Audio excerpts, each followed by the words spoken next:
Hello, hello, hello, people of the internet. Ian, also the Freedom Astrologer once again here, and I'm sitting here with my good friend Donny, and I think we're on the fifth episode or fourth, somewhere along those lines. It's been quite a series, let's put it that way, with our Quite a psychic journey as well. a Yeah. real journey, a long journey with the psychic intuitive series. And today or tonight or wherever you are, we have another, let's say, deeper intuitive psychic topic for you.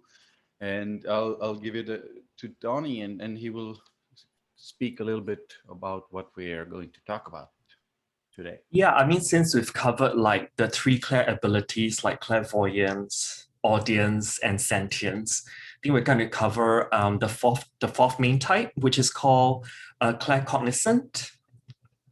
So claircognizant is really is also known as clear knowing, and is actually unlike other forms of intuition. And in order to develop clear knowing, one may need to completely trust one's inner knowing, regardless of whether or not you have evidence to support it, because as the term Clair knowing actually infers, you just know. And this is the biggest step one can take in terms of trusting in one's own inner guidance. One actually perceives the absolute perfection of the universe and become one with it. And when one actually functions on a day-to-day basis through one's knowing, one may become an eventual enlightened being.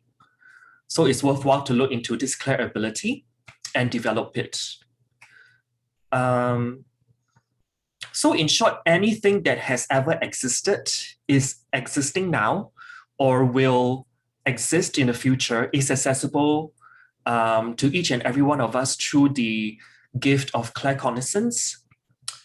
And once separation from the universe dissolves and the limitations of time actually fall away, as one delves deeper and deeper into this journey. And one will also come to understand that one actually creates and changes one's own reality via developing and mastering this Clair ability. So in other words, when one actually delves in deeper and deeper into claircognizance, you may actually experience what I call a reality shift, especially on the mental plane. And if we link back this Clair ability to a particular chakra, it's actually the most associated with the crown chakra. Mm-hmm. So it's right over here. And the crown chakra actually houses receptive discernment. And I must say at this point that significators for claircognizance will actually overlap with clairvoyance, which is ruled by the third eye chakra. And also significators relating to clairaudience, which is ruled by the throat chakra, because all these are so close to the brain. And one more thing I want to add is that since we're talking about the crown chakra that rules claircognizance, one can feel kind of airy-fairy a lot, when you're too stuck in the crown chakra. So other lineages have actually talked about the heart chakra and also the solar plexus chakra being like the tool to ground or embody this claircognizance ability. And since one of the chakra I just mentioned is the solar plexus, so somewhat is also overlapping with clairsentience significators.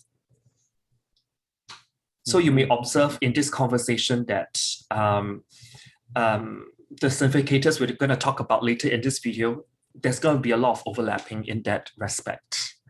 Do you have anything to add?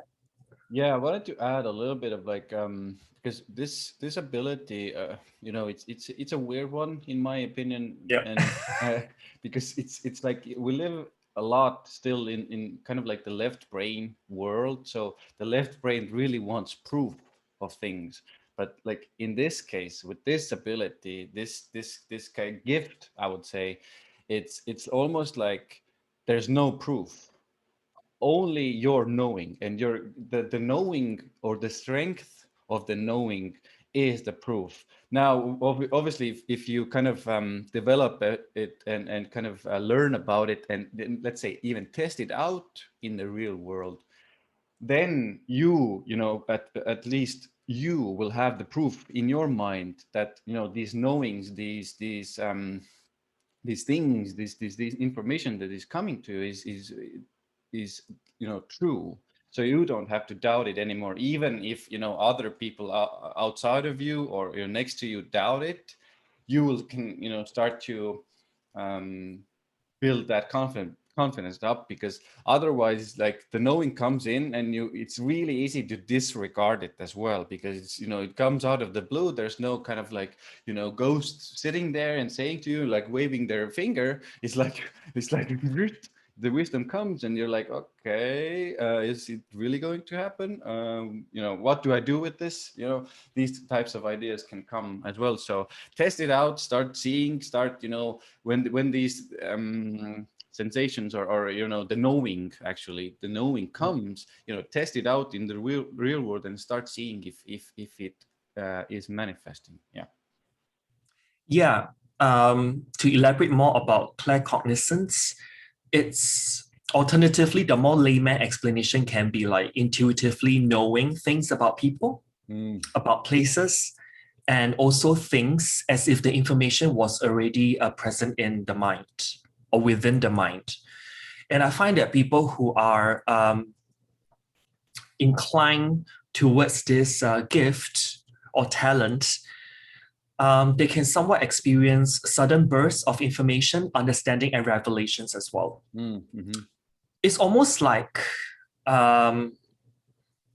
one's brain actually get an immediate download from the intuitive side, just like when one actually download a large amount of information into your computer hard drive, it's almost like it stays in there. It is almost like imprinted on the mental plane. And this download, usually it's like within seconds, it just occurs just like that. It actually tells me that when someone is very claircognizant, they are very much attuned to their intuition a lot. There's such a great connection with that part of their brain. Do you have anything to add? I have a couple of things. Just Any examples? first, I wanted to say a couple of things I've noticed. Like these people saying is like, I'm not sure how I know this, but, and then the, you know, the information comes, or I have no logical explanation to this, or I have no logical explanation to what I'm about to say, but again, the kind of intuitive, you know, very, very insightful things sometimes, you know, from the future, or, you know, whatever it is in that moment come. And these are, I've noticed that these are the things they might say. So if you notice yourself saying these things, you have inclination towards this gift or talent, I would say. I mean, how many times have you kind of in conversation say, I know, right? At the end of, you know, a break in the conversation, I know, right? You just know, you know what I mean? Or you start off with the sentence, I know, or something like, I don't know, but I just know somehow. Also, like one of the real world examples I can really give you is, let's say you're in a kind of conversation. Maybe it's your friend, maybe it's your acquaintance, and they're talking to you about the relationship. Maybe there's struggles in the relationship, or some things they're about to do in their intimate relationship, or maybe marriage. And you're sitting there and listening. It's all fine and good, and, you know, it's a conversation. And suddenly it's like they're going to break up. Like something internally is going to, like divorce is coming. And I've started to notice this actually with myself, and like later, almost like in this specific example, like almost like 6 months later, I received the news. This is my example I'm actually using, but I noticed that actually the news came in that the couple had unfortunately broken up. Now, I'm not saying you should say that. I didn't say obviously anything, but just like noticing these will start to kind of like reaffirm to yourself that, oh, okay, so maybe I'm not crazy, I'm not just thinking about these things, it's rather it's like some form of information somewhere from the ethers is coming in. Now, what do you do with that information is another different kind of story. We'll probably touch upon that in the next episode.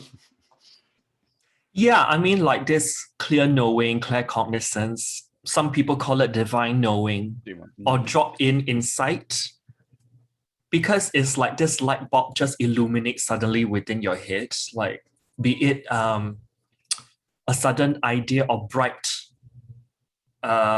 vision forward. You almost can envision the future, that it can really scare people. I mean, if it comes out from your mouth, that is like, what do you actually observe? What do you actually see on the mental plane within? And but I honestly feel that this claircognizance that really is well, I actually say from experience, because I have a lot of indicators for this particular one. It actually gives me a greater understanding of life and love. What this has blessed me, because this in turn actually changes the quality and experience in my life. Besides saving time, of course. You know what I mean? You don't have to dig, 10 million things in order to know. Sometimes it's a split second and it just kind of downloads into your mind and says, this is what it is. And do you have anything to add? I have one more thing that I think can help make it even more kind of tangible is right. like examples of, let's say you're maybe traveling somewhere, or you're kind of in between things of going somewhere, and maybe it's a train or a bus, and you're in another country, or like a far away from home, let's say. And then you get this sudden inclination of like, I have to take this train, or I have to go on this bus specifically and maybe sit in that seat.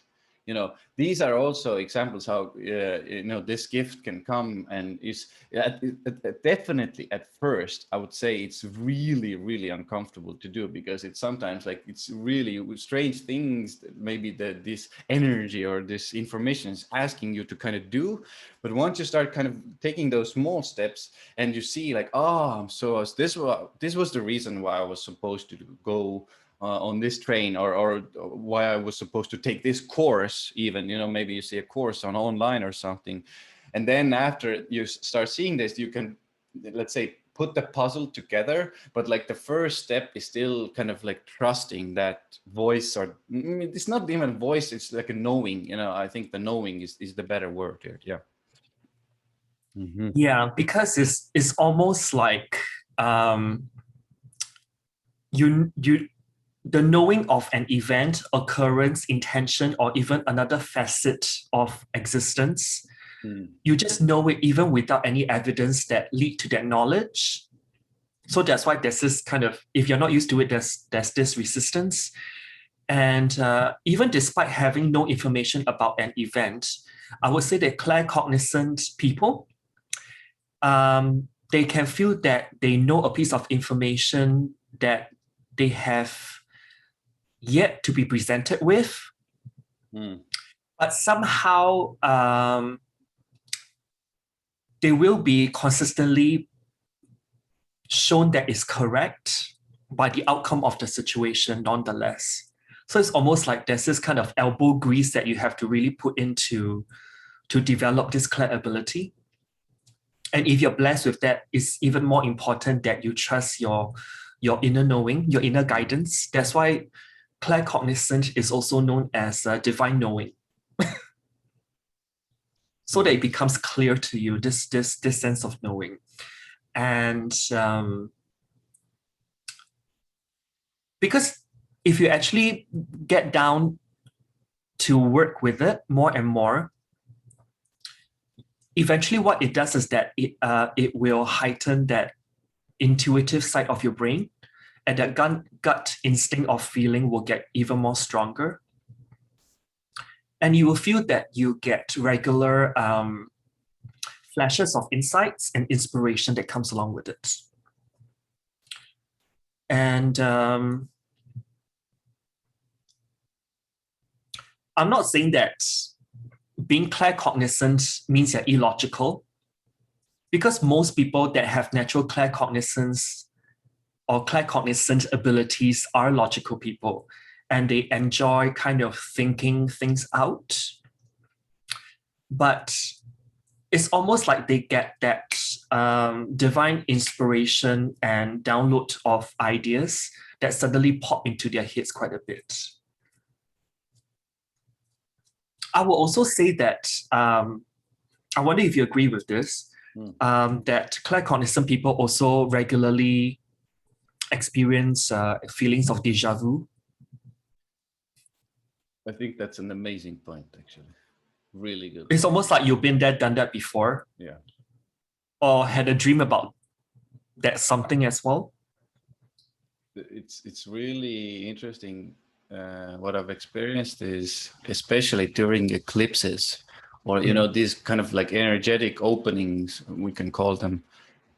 During these types of, if you have this inclination towards this gift, it's like in these moments, it's especially kind of more even, I don't know, tangible, or it's right in your face. That those Right. deja vus, like it's like almost like constant deja vu. Have I done this? Like it's almost confusing because you think you've done this so many times, and most probably you have, but like that the sensation is really, really evident, or the experience of the deja vu. I'm really glad you brought up that point. And also, there are bound to be some skills for a claircognizant driven person to pick skills or things up very quickly without the training or practice. It's almost like you've done this before. Mm-hmm. There's a divine knowing of how to like get certain things done, even if you've never done it before. And the mind is usually full of ideas and possibilities. So this will be the sudden flash or downloads of ideas within seconds that you may or may not want to share, because sometimes you have to face the ramifications of sharing. Yeah. But just spending a lot of time thinking a lot as well. That comes pretty regularly for people who have claircognizant abilities. And it's as though that one feels as though the mind works very differently from other people. And there's this kind of inner download, and then it's followed by external confirmation that comes along with it. That's I think that's what I would, if you've seen yourself having any sort of inclination towards it, this is what you need to really start to kind of pay attention to, I would say. Then the more you pay attention, the more you see it, the more stronger it kind of gets, in my experience. So let me just summarize into a few, a list of points so that you can identify whether are you claircognizant. So you may experience a lot of aha moments. And sometimes you know things, but you can't really explain why, because you just know. You may also experience persistent thoughts or messages intuitively. And you get also a lot of creative ideas that just came out of nowhere. There's also enjoyment in logical thinking and analyzing stuff. Loving reading and writing, I would say, is also a quality of being claircognizant, because one of the skills that is linked to claircognizance is automatic writing. So you just stare, just have your piece of paper and pen, and you just kind of, it's almost like you're channeling almost via the crown chakra. And people like to come to you for advice because you just know. Or one of the other side quality is that you know when someone is trustworthy or not. So this is somewhat linked to that crown chakra, which is the main chakra that's talking about claircognizance, and the solar plexus, which is linked to clairsentience. So you're using your crown chakra to sniff out bullshit that's around you. And last but not least, sometimes your words of wisdom magically flow through you without any thinking. It just comes just straight out. It's almost like you're an impromptu preacher. Yeah, certainly. It's like, and you're kind of, after the thing has been done or the words have come out, you're kind of like, there, where did that came from? Or like, what happened here? It's but you just know in the second or in the moment that that is what needs to be said. Yeah. And also one thing though, a claircognizant person can usually finish the other person's sentence. That's what I realized. They know what's coming. They know what's coming. They know what's coming. Yeah. But I also wanted to add with the saying or the words, it's almost like the energy can get so strong. It's hard for you to kind of withhold the kind of, whether we want to call it channeling or energy or whatever it is. It's hard to withhold it. So it's almost like it has to be said. So it's coming out of you, very, very automatically. And what main planet would you think is linked to claircognizance? Oh, there it is. I think it's behind you there, but let's put it out there. It's we attach Jupiter to this, and because Jupiter is so much connected and so well connected to, or even say easy access to these other realms and etheric realms, or these other realities that already are existing. So it's easier to, let's say, access them if you have the let's say the following significators, also what we're going to discuss now, I think. Yeah, because when I think about Jupiter and claircognizance, they go so well together, because Jupiter actually represents foresight, and Jupiter has also a very strong prophetic quality to it. So that's kind of, it syncs in very well with the realm, with this ability. And when Jupiter actually touches or aspects the outer planets, such as Uranus, Pluto, and Neptune, or when Jupiter is in a water or air sign. When I say water, those are Cancer, Scorpio, and Pisces. And the air sign, I would say more of, I would say Gemini and Aquarius. Not as much Libra in terms of sign. And we also cannot exclude the houses that's naturally linked to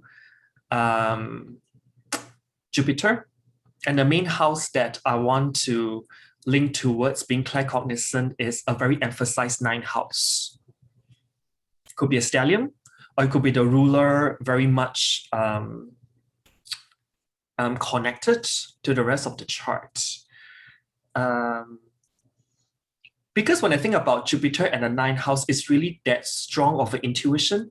Oh, yeah. And 9th house, if we think about it, is the house of the divine God, or the divine messages that come towards us.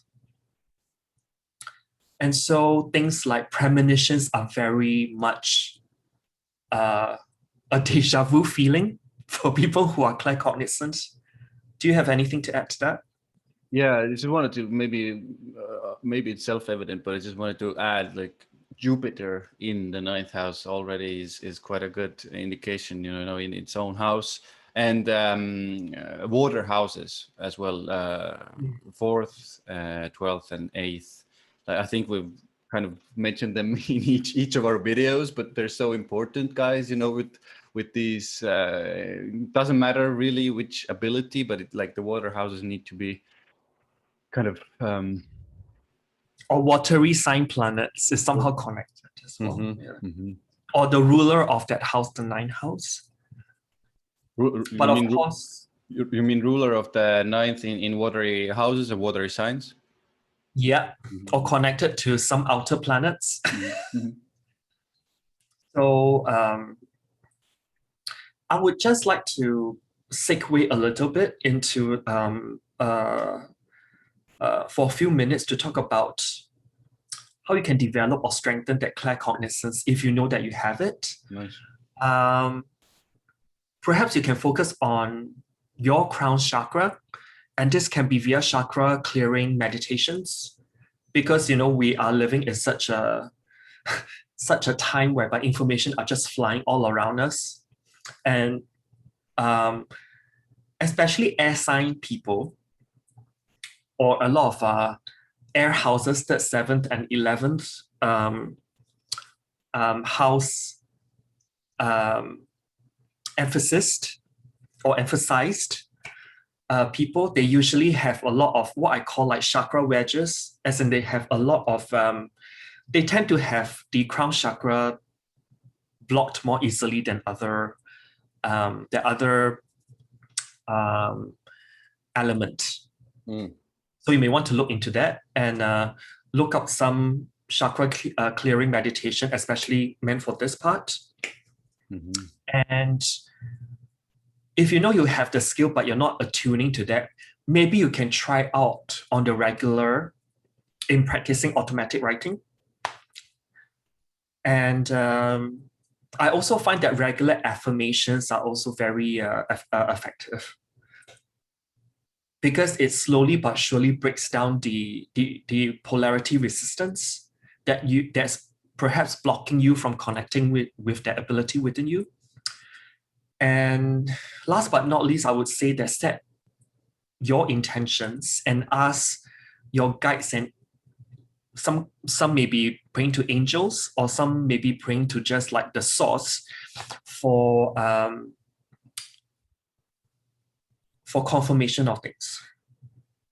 So you've been thinking about all these things within you, then you may want to look for like, okay, so like you may just ask the external environment for like, show me a sign, show me a message. And if time and time again, it has shown to you that what you're thinking is just not a figment of your imagination, or you're crazy, then you may want to look at the next step of things. Do you have anything to add? I think what you said the last part is specifically or especially important in my mind, because it's really easy to kind of like chalk it up, some of these things, and miss like I don't, like almost suppress it. But I do like what Donny said, like start paying attention and start asking those kind of proofs.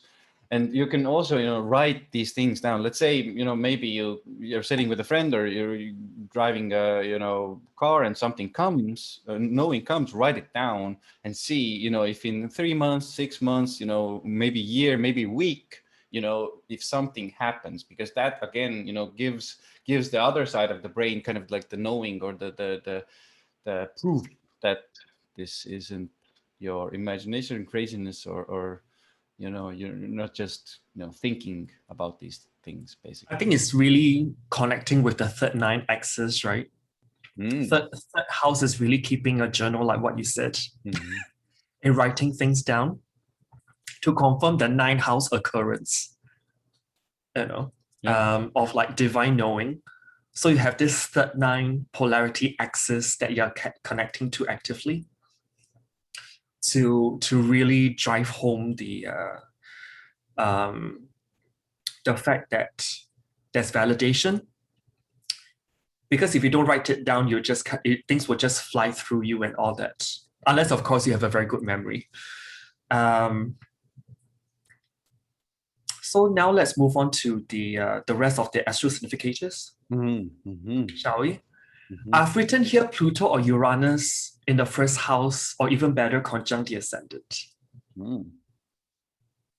Would you add Jupiter into that mix as well, if it's conjunct to the AC? Jupiter as well. Jupiter as well.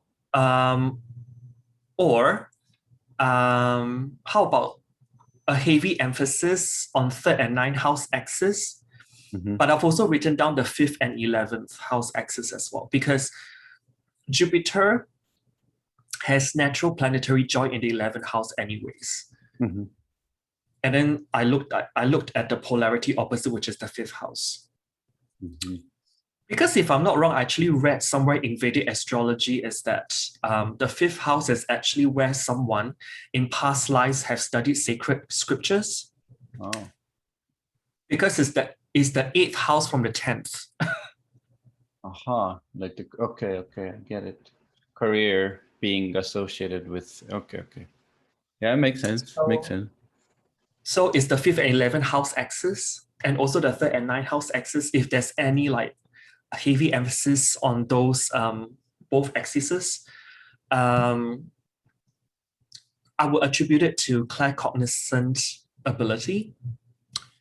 And besides Jupiter conjunct the ascendant, like you mentioned earlier, Jupiter in the 3rd, 9th axis or 5th and 11th axis, but preferably well aspected.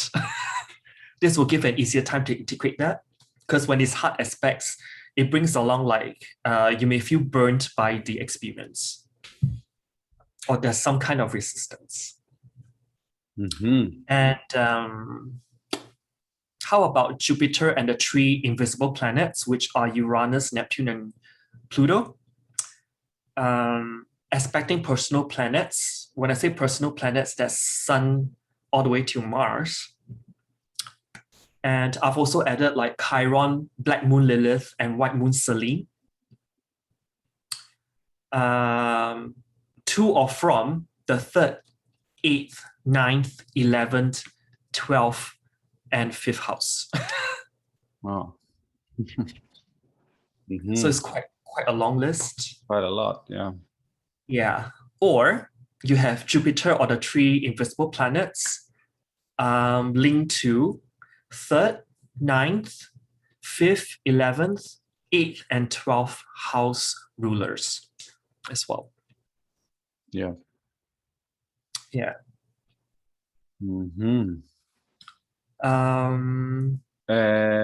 I can't remember if you mentioned I think you mentioned stellium in the 9th, but I just want to mention stellium in Sagittarius as well, because that's obviously it's very, very similar. Again, with the similar, I would say it's more stronger in all those watery houses, 4th, 8th, and 12th. 9th, obviously, extremely like a double whammy there. Oh, actually, a very connected Jupiter to a lot of planets in your chart. So you filter a lot of your planet's energy through Jupiter, the Jupiter realm as well. So basically, I mean aspected right now, just to clarify. Right. And or an unaspected Jupiter. Oh, that's an interesting one. Because it can have reference with the house or something? Unexpected.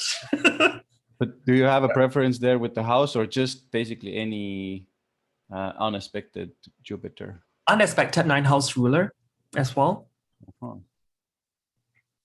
I've seen that happen for someone I know very well. There it is. So guys, it's like 3rd and 9th, 5th and 11th, and then the water houses, particularly 8 and 12. 8 and 12. 4th can also come into play. So you can see there's easily like 7 out of 12 houses that's involved. And also the corresponding signs of this 7 natural zodiac houses as well. So if you have planets in Gemini, Sag, Leo, Aquarius, Pisces, Scorpio, and to some level Leo as well, because it's the natural sign ruler of the fifth house. You can try to test it out for yourself with people around you, and you may observe along the way that they may exhibit certain tendencies or signs that they're claircognizant, like we mentioned before in this chat. Yeah. One I still have here, I think, is one of maybe my favorites. Let's say maybe if I want to put it on like a top 5, whatever. Moon with Jupiter, especially conjunction, and especially if we're adding already the water signs and water houses. Like in my mind, like, and I've experienced as well, the more you get these, like, we can say again a little bit stronger, more in your face that gift is for you. And how about the nodal axis falling along the 3rd, 9th axis, or the 5th, 11th axis as well? Or it can also be that the nodal axis rulers falls into either one of these 4 houses. Yes. I think that's important. Yeah. So you may have, like, for some, it will be the south node ruler that's falling into the 3rd, 9th, or 5th, 11th, or some can be the north node ruler falling into one of these 4 houses for you. Or even just the south node in the 9th, for example, just for example. Yeah. And preferably well aspected. So it won't be, such a potentially stressful experience for you, trying to embody that and develop that more. I'm also thinking about, because we are talking about clear knowing, right?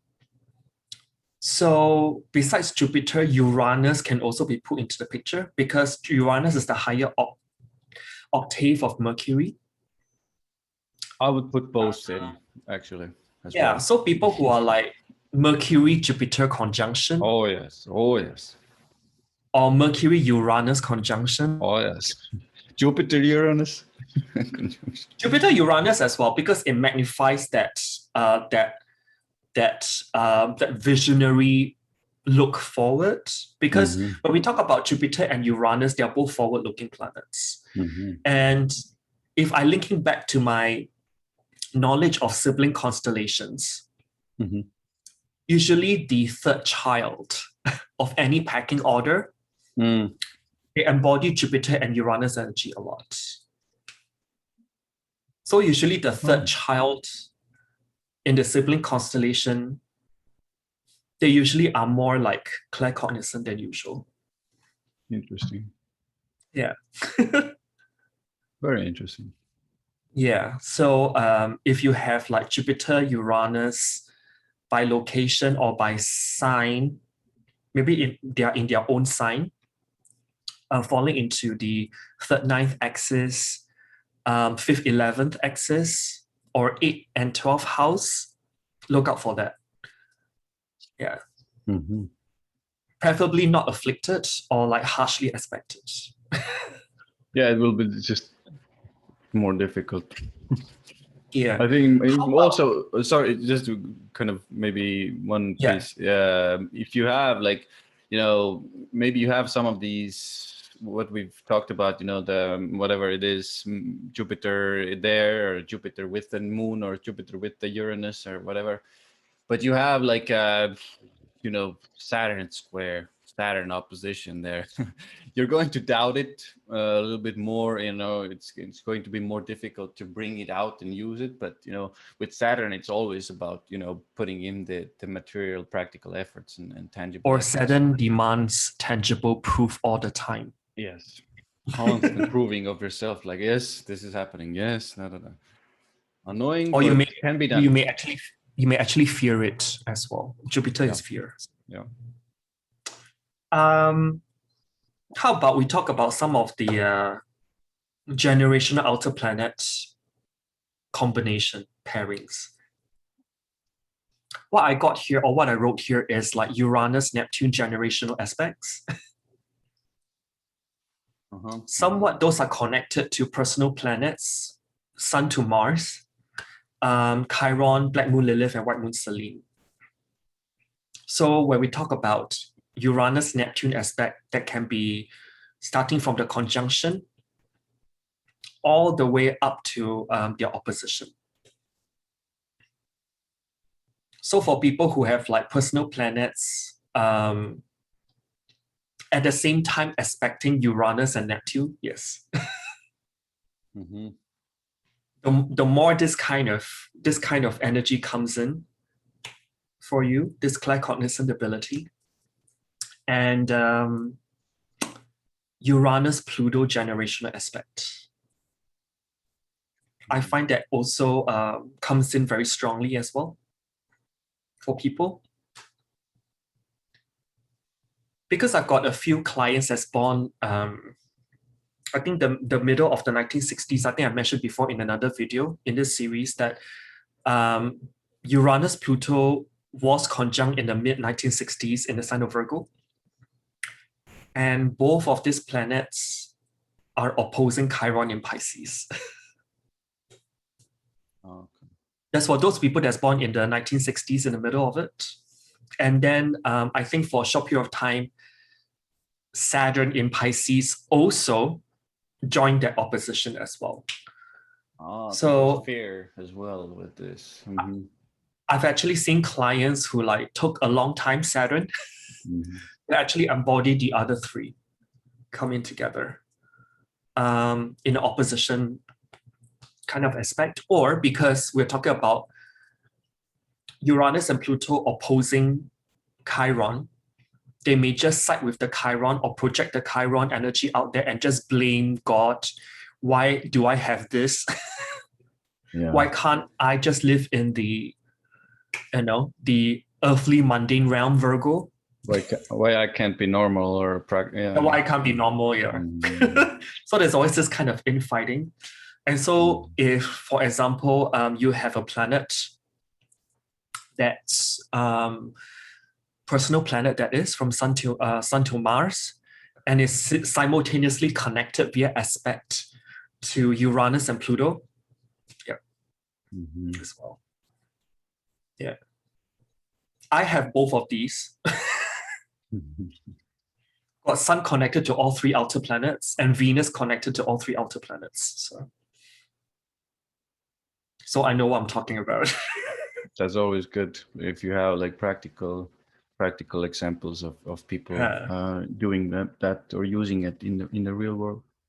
Yeah. So if you know that you're gonna have this kind of experiences, it is even more important to have regular habits or practices that really stills the mind, because otherwise it'll just be you'll be always going through this weird funk or weird rut of like you're caught between the physical realm and the invisible realm. That's actually applying to all the Clair abilities, and you'll be going through this inner struggle and subsequently depression that comes along with that. I think I'm really glad that you actually mentioned this, because like it's literally, it sometimes feels like living between worlds, and it's like you're not really here, one foot in there. each. It's like, where am I supposed to be, and like what am I supposed to do with this? And it's like, like a lot of grounding. Grounding is always good. Walking barefoot, if you're anywhere, you can do that, and meditation practices really good to kind of calm the mind down. And because actually, I do like journaling part as well here. Really like it. Well, because what I find therapeutic about journaling is that it actually focuses to counterbalance that ninth house energy. Because when you write and write something down, it's a very third house kind of, write down your thoughts and all that. You're communicating out those things that you know or feel divinely or intuitively. You're actually balancing the axis a lot. And this is also very much can be applied to the 5th and 11th axis, because we did mention about Jupiter in the sign of Aquarius indirectly, and Jupiter in the 11th house. Or the 11th house ruler can be involved, that ties into the 9th house. It can be that. Or the 9th and 11th house planets are connected via aspects. Could be that as well. And if you want to disconnect from the 11th house energy, you have to go to the 5th house, which is really what you do in your downtime. Just enjoy and live in the moment. Because 5th house is really spontaneous. So, and 11th house is really like that vision into the future. That's why 11th house is also talking about hopes and dreams as well. It's very futuristic looking. And you're going to sometimes disconnect and enjoy the 5th house energy of living in the present now, be spontaneous. Although we are living in a dystopian time where anything Leo is being like smashed, especially this and next year. So yeah, like we can't just go to a restaurant as and when we love it, or meet someone, you know, to have a good little conversation in the pub. You know, it's not as easy for that. Or we can take up a hobby that take our minds off the, you know, like yeah, 5th house things like hobbies and all that. Painting. I love painting. Then you're connected with your Venus and Neptune, man. A lot. Do we have any examples? Yeah, let's do examples, guys. Let's do examples. So shall I start or yeah? Yeah.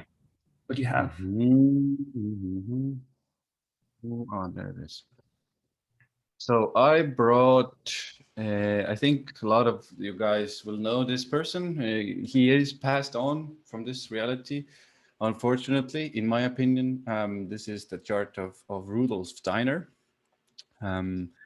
He's a channeler, teacher, spiritual teacher. I would call him like maybe even the bringer of the new age of spirituality into this realm. I think he was that influential, and he's very. I don't know if he's directly connected, or he was. I think he was part of the creation of Waldorf schools, or maybe he was even the main guy who because there were other people involved of the Waldorf schools and anthroposophy, if you know that word as well.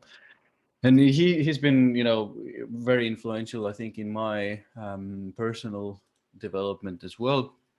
But let's look at his chart here, because it's an intriguing chart, and probably going to recognize already a lot of the configurations we've been talking about in this video and previous ones.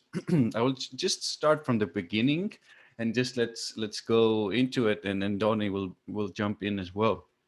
But first and foremost, already the ascendant is in the sign of Scorpio. So immediately to me that kind of shows that this person is very much deeply connected to these other realms and deeper realms of esoteric realms of existence or matters.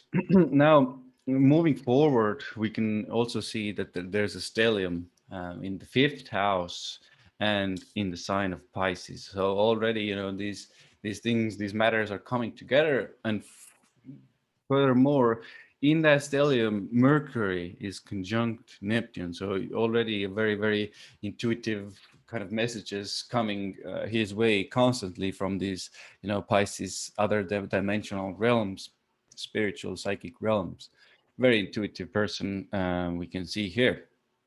Now, let's move maybe a little bit forward to what we talked about today. And I'll switch to Placidus, because with Placidus, we can see that Jupiter is in its own house, in the ninth house.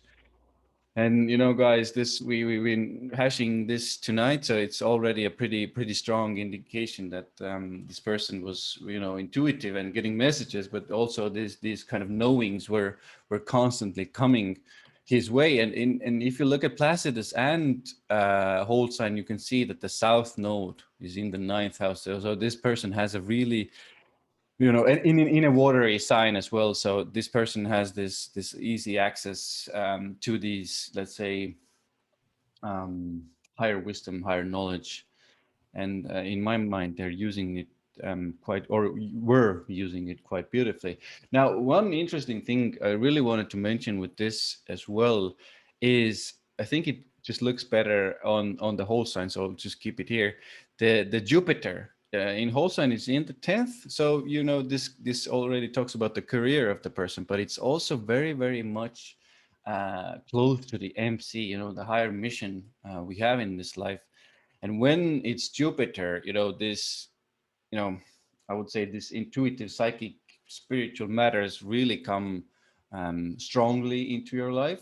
You know, we can also talk about the fact that, you know, the person will become famous, and they were quite famous in their own time and later on as well.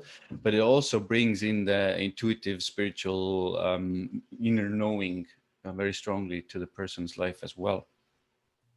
Very strong fifth house connection, because when I look at that Jupiter midheaven ruler, which is the sun, is in Pisces in the fifth whole sign, and moon is in the 11th, opposing that Mercury Neptune in the fifth. So you can see how the fifth house energy is connected to the 11th, and then via rulership, moon rules the ninth.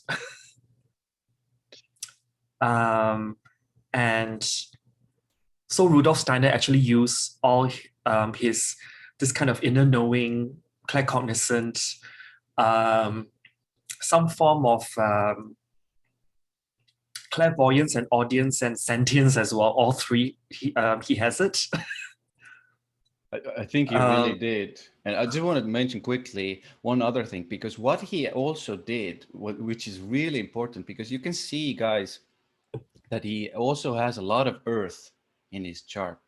So what he did with this, you know, let's say higher wisdom, you know, these esoteric realms, he really brought it into the material and practical realm, like the Waldorf schools. There's so many actually pieces of wisdom from him in his teachings and in his books that touch upon, you know, societal systems, economic systems. You know, he really brought these two worlds together. And this is what I wanted to also show you, because, you know, Saturn in Virgo, Moon in Virgo, Pluto and Mars both in Taurus as well. So there's a nice mixture of everything. And I think this is one of the reasons why he was so maybe good in bringing these higher wisdoms to the material and earthly realm.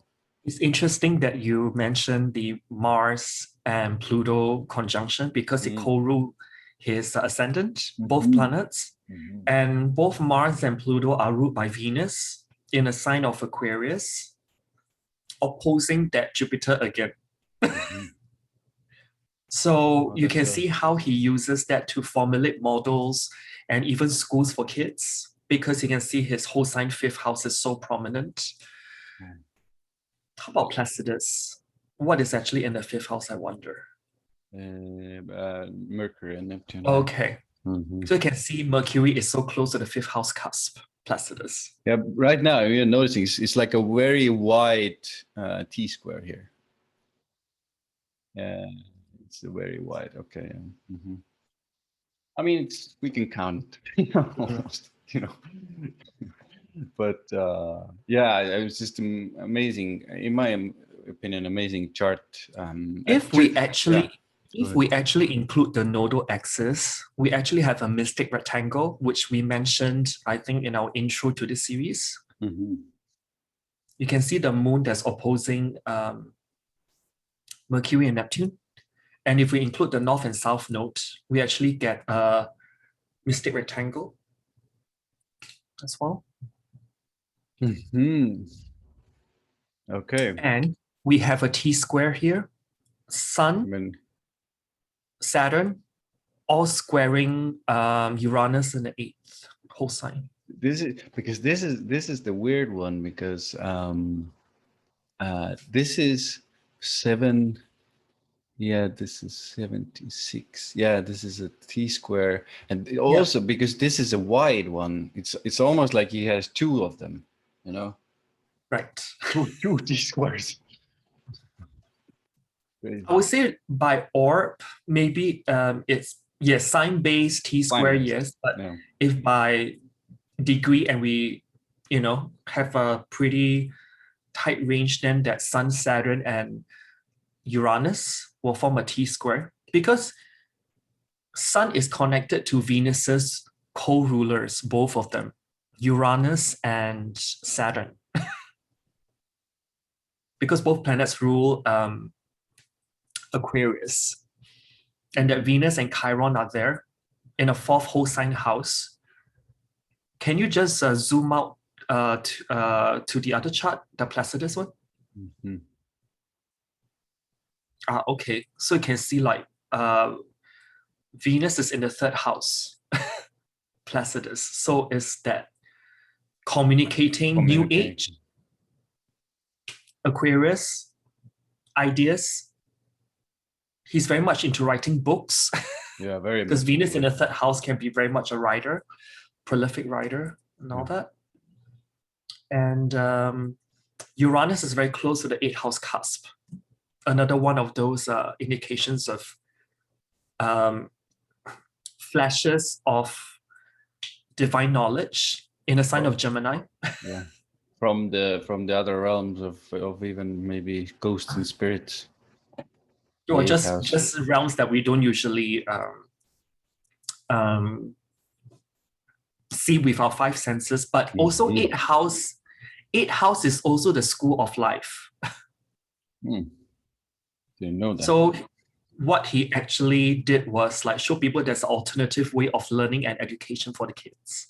Because I myself went to the Rudolf Steiner School in Sydney like some years back when I had time on my hands I had one of those free days while going there to do some workshops, and there's some books I just picked up, and the lady at the bookstore, right when I walked in, we had a good conversation, and she was just explaining to me his legacy and his work and all that. Yeah, very much so. Okay, so what do we have for my example? I actually chose Aleister Crowley. And what's really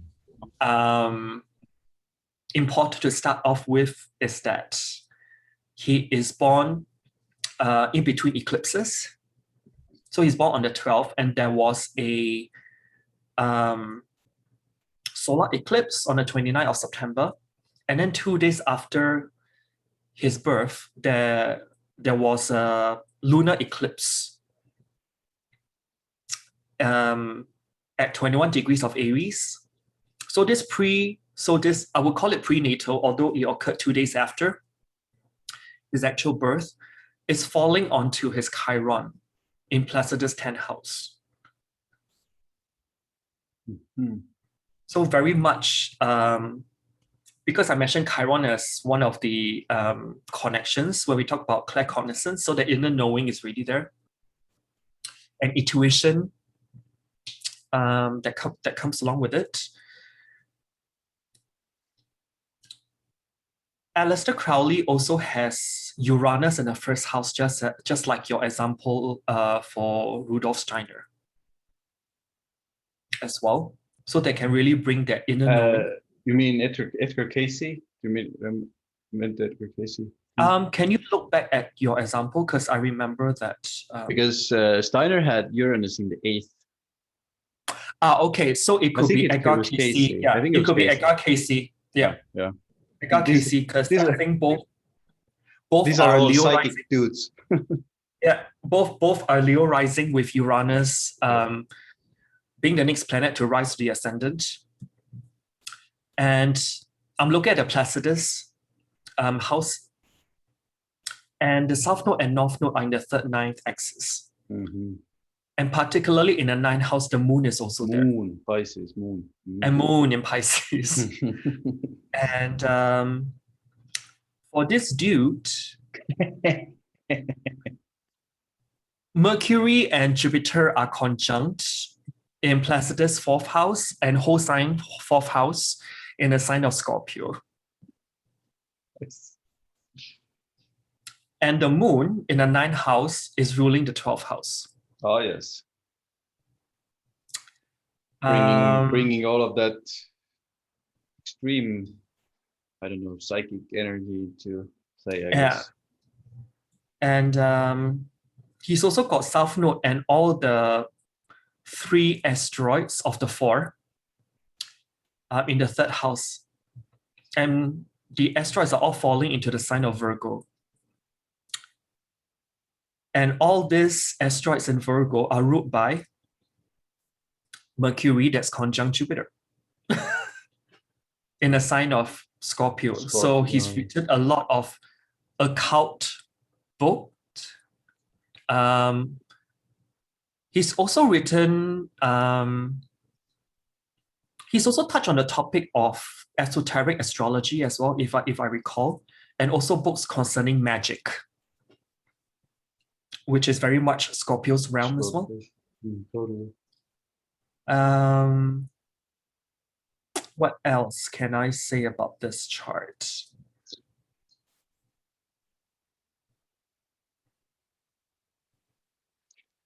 So 9th house ruler, co-ruler is Jupiter. In the 4th, in the sign of Scorpio, okay, that's one. The other co-ruler of the Pisces cusp, which is Neptune. Neptune is pretty close to Chiron as well. Although they are not in the same sign, but it's still conjunct Chiron. This can really emphasize the imaginative, intuitive connection to the invisible realm as well. And he actually used this to his advantage in his career because it falls into his 10th house. I also notice right now, because by whole sign, he also has Venus, especially good in Libra, in the third house. In the third house, together with the sun, yeah. Together in conjunction with the sun, similar to Steiner, and he was also, writing a lot of books and writing.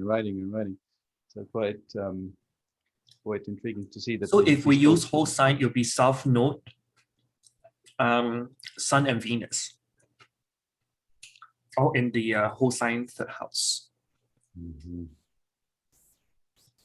I think in my mind, I always need to mention when we're talking about psychic intuitive abilities, if you have, I know it's out of sign but still in Placidus, you have in this case the stellium in the 4th house.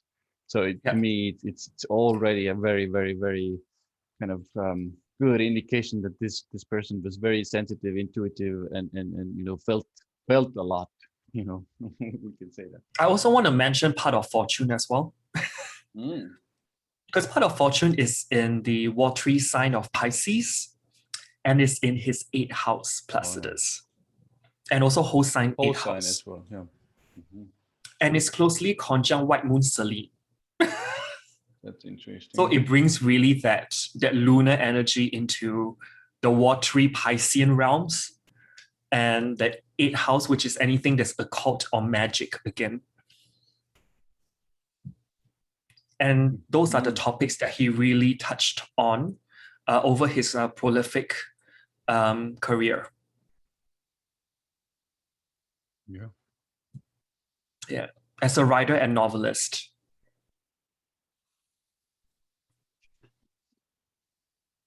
And I think that's about it from me. That's about it, yeah.